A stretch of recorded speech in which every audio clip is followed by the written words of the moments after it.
Victor Langston stood near the entrance of his renowned restaurant, Maison de Lumière, surveying the elegant crowd with the discerning eye he had refined over decades. The restaurant wasn't just an upscale dining haven. It was the crown jewel of Victor's success. Nestled in the heart of one of the city's most prestigious neighborhoods, Maison de Lumière was famed for its exquisite French cuisine, its pristine white tablecloths, and its air of quiet opulence. It was where the city's elite, lawyers, politicians, celebrities, and magnates came to dine away from the prying eyes of the public. To Victor, the image of his restaurant was everything. Every tiny detail, from the hand-picked floral centerpieces to the soft glow of the chandeliers, was curated to perfection. The atmosphere whispered luxury, a carefully crafted world where only certain people were deemed worthy of entry. Victor himself, in his early 60s, epitomized the archetype of a polished restaurateur.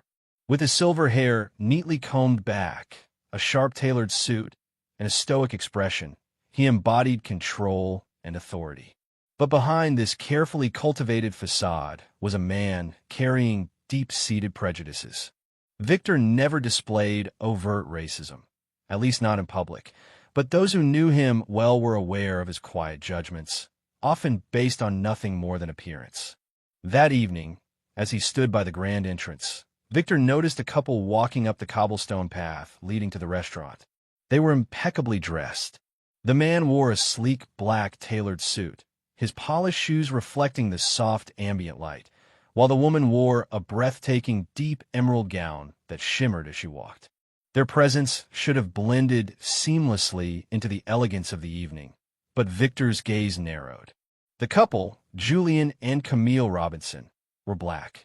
For a brief moment, Victor's smile faltered. It was the kind of subtle reaction only those who knew him well would notice. But in his mind, the wheels were already turning. He wondered how they had secured a reservation. Was it an oversight? Had someone on his staff slipped up? Julian Robinson was tall and statuesque, his confidence undeniable as he guided Camille gently by the hand. His deep brown skin complemented his sharp features and short-cropped hair. Camille, radiant and poised, had dark curls cascading down her shoulders, her almond eyes glinting with both grace and intelligence. They were the picture of success and elegance, but to Victor, their race overshadowed all else. "Good evening," Victor greeted them, his voice smooth but hollow. "Do you have a reservation with us tonight?" Julian smiled warmly. "Yes, under Robinson." Victor forced a smile, signaling subtly to his maitre d' to double-check the list. The maitre d' quickly scanned the names, then gave Victor a subtle nod. It was a legitimate reservation. Victor's jaw tightened. "Right this way," he gestured, leading them inside. As they walked through the grand dining hall, Victor noticed the discreet glances from some of the regular patrons. Wealthy, mostly white. He knew exactly what they were thinking because he was thinking it too. What were they doing here? Victor led them to a table at the back, near the kitchen doors, an area he typically reserved for guests he didn't want prominently displayed. It was a silent message: "You don't belong here." Camille's eyes flickered briefly with understanding as she sat, but she remained composed. Julian, too, seemed unbothered as he pulled out Camille's chair before taking his own seat. "Thank you," Camille said politely. "Of course," Victor replied curtly before walking away, though his mind remained fixated on the couple. For Julian and Camille, this night was special, their 10th wedding anniversary.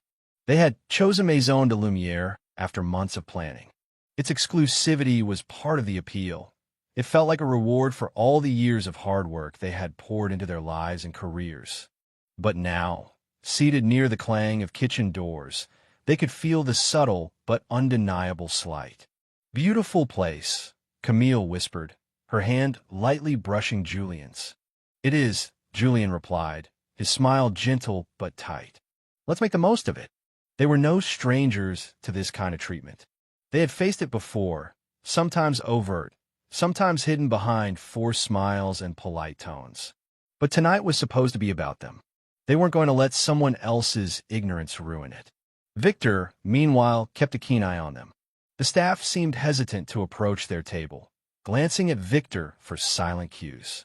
At his subtle instruction, their appetizers were deliberately delayed, their wine order lost by accident. Yet Julian and Camille remained composed. Victor grew increasingly irritated. He had hoped that by creating discomfort, the couple would either complain or leave, but they did neither. Instead, their calm demeanor seemed to mock his unspoken disapproval. Unable to let it go, Victor finally approached their table. "Mr. and Mrs. Robinson," he began, his smile strained. "Is everything to your liking?" Julian met his gaze squarely. "It's been fine. Thank you for asking." Victor hesitated. "You know, I'm surprised you chose Maison de Lumière for your anniversary. We usually cater to very specific clientele." There it was, barely veiled. Camille tilted her head. "A specific clientele?" Victor's smile thinned. "We aim for a certain atmosphere here, one that some guests might find unfamiliar." Julian didn't flinch. "We're very familiar with fine dining, Mr. Langston. We chose this place because it has a reputation for excellence. We thought it would be fitting for a special occasion." Victor's patience snapped. "Perhaps this isn't the right place for you after all." The words hung in the air. A heavy silence followed before Julian calmly stood, Camille following suit. "Thank you for your time, Mr. Langston," Julian said, his voice low but commanding. "You've shown us exactly who you are tonight." With that, they left. Victor returned to his post, feeling both triumphant and unsettled. But that feeling didn't last.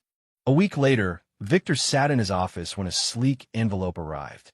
The letter inside came from an elite law firm, its offer simple but staggering.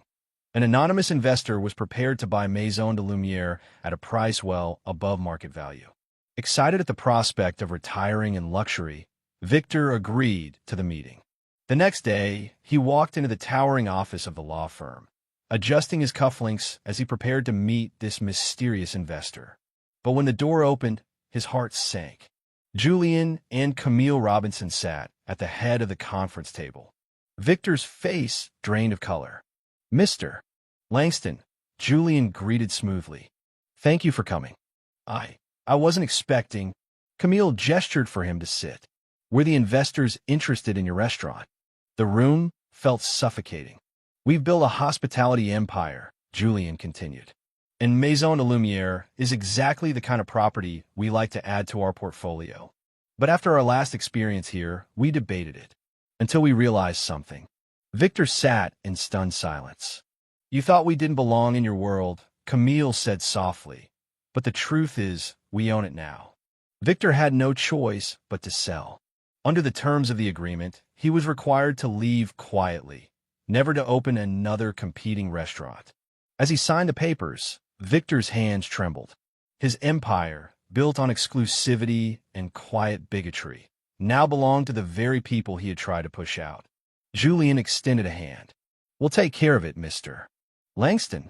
Victor shook it, the bitterness almost too much to bear. But the lesson was clear. The world had moved on. Victor hadn't. And now, he had nothing left but regret.